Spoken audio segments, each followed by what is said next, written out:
Friends, ముందుగా మీ అందరికీ కూడా భోగి పండుగ శుభాకాంక్షలు అండి. భోగి పండుగ రోజు వాకిట్లో ఈ విధంగా చిన్నగా ముగ్గు వేసుకున్నాను. గుమ్మడికాయ లాగా, అంటే ఇవన్నీ వేస్తూనే ఉంటాం కదా. ధనుర్మాసం వచ్చేటప్పటికి వాకిళ్ళలో గుమ్మడికాయలని రకరకాల చుక్కల ముగ్గులు కలకలలాడిపోతుంటాయి వాకిళ్ళంతా కూడా. ఇంకా నేను ఈ రోజు చాలా సింపుల్ గా ఈ విధంగా ముగ్గు వేసుకున్నానండి. ఇంకా గుమ్మానికి కూడా మామిడాకులు అవి కట్టేసుకోవడం జరిగింది. తర్వాత అవసరమైన ప్రసాదాలన్నీ చేసేసుకుని ఇక్కడ పూజ చేసేసుకుంటున్నాను అనమాట. అసలు సంక్రాంతి పండుగ ఎప్పుడు వస్తుందా అని డిసెంబర్ లో క్రిస్మస్, తర్వాత న్యూ ఇయర్ ఇది అయ్యేటప్పటికి ఇంకా సంక్రాంతి పండుగ గురించి వెయిట్ చేస్తూ ఉంటాము. భోగి, సంక్రాంతి, కనుమ, ముక్కనుమ ఇలా 4 రోజుల పాటు చేసుకునేటువంటి అతి పెద్ద పండుగ, అతి ఘనమైన పండుగ అని చెప్పుకోవచ్చు. ఇంకా రకరకాల పిండి వంటలు, అసలు ఎన్ని రకాల పిండి వంటలు ఉంటాయో చెప్పక్కర్లేదు. పూతరేకులు, సున్నుండలు, అరిసెలు, జంతికలు, బెల్లం లడ్డు, కారపూస ఇలా చెప్పుకుంటూ పోతే ఎంత పెద్ద లిస్ట్ ఉందో కదండి. ఇవి జస్ట్ చేసేసుకుని పండగ ముందే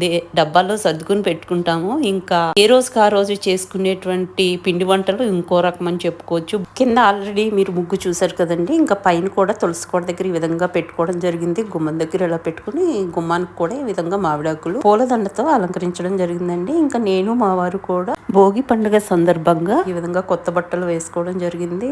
ఇంకా చిన్నప్పటి నుంచి అది అలవాటు కదండి. పెద్ద పండుగకి ఖచ్చితంగా కొత్త బట్టలు వేసుకునే వాళ్ళు. ఇంకా భోగి పండుగ అనేటప్పటికి భోగి పళ్ళు పోస్తాం కదండి పిల్లలకి. ఇంకా రేగి పళ్ళు, చెరుకు గెళ్ళు ఎక్కడ చూసినా మనకి పుష్కలంగా అనిపిస్తాయి. ఇంకా అంతేకాకుండా బజార్ నిండా రంగులు ముగ్గు పిండ్లు విపరీతంగా అనిపిస్తాయండి. ఇంకా ఎక్కడ చూసినా కోలాహలమే. కోడి పందాలు, ఆంధ్రాలో అయితే కోడి పందాలు ఫేమస్ కదా. ఇంకా ఈ రోజు నేను చేసినటువంటి భోగి స్పెషల్స్ అండి. బెల్లము అండ్ పంచదార సున్నుండలు, అత్తెసరు, వంకాయ పచ్చడి, క్షీరాన్నం అన్నమాట. ఇవి భోగి పండుగ రోజు చేసుకునేటువంటి స్పెషల్ ఐటమ్స్. ప్రతి ఇంట్లో కూడా ఈ ఐటమ్స్ ఉంటాయని అనుకుంటున్నాను నేను. సాంప్రదాయంగా చేసేటువంటి దాంట్లో ఖచ్చితంగా ఈ ఐటమ్స్ చేస్తారనమాట.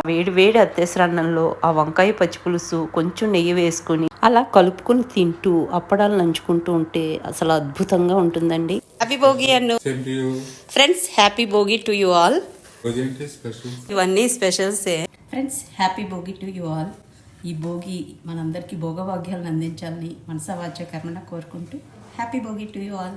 ఈరోజు నేను చేసిన రెసిపీస్ వంకాయ పచ్చి పులుసు, దాంట్లో వేసుకోవడానికి నెయ్యి, తర్వాత అత్తేసరు, అప్పడాలు నంచుకోవడానికి. మా ఇంటి భోగి పండుగ ఈ విధంగా జరిగిందండి. అందరికీ మళ్ళొక్కసారి భోగి పండుగ శుభాకాంక్షలు. నెక్స్ట్ వీడియోతో కలుస్తాను. అంతవరకు సెలవు. Thank you.